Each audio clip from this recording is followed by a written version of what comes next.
Баршаларыңызға қайырлы күн достар. Бүгін сіздерге картопты драники деп аталатын тағам түрін ұсынбақшымын. Керемет дәмді болып шығады. Таңғы асқа, кешкі асқа осылай жасап берсеңіздер болады. Видеоны соңына дейін қараңыздар. Ең алдымен бізге драникиді жасау үшін картоп, пияз, жұмыртқа, тұз, ұн қажет. Картопымызды жақсылап жуып, осылай майда-майда үккіштен өткізіп аламыз. Содан соң осында пиязымызды алып, жақсылап майдалап тураймыз.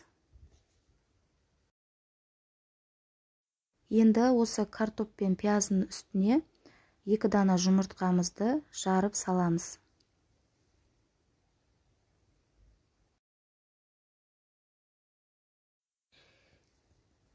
Енді осылардың үстіне ұнымызды салып, көз мөлшермен тұз салатын боламыз.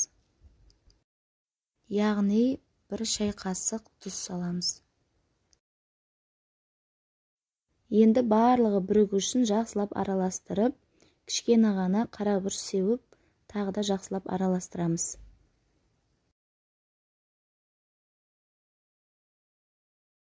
Қызып тұрған тавамызға кішкене ғана май құйып, осылай қасықпен әдемілеп, дөңгелектеп, алади сияқты қылып пісіреміз.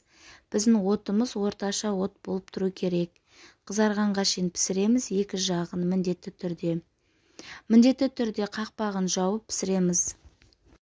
Драники тез піседі, ең басты асты үсті қызарса болды.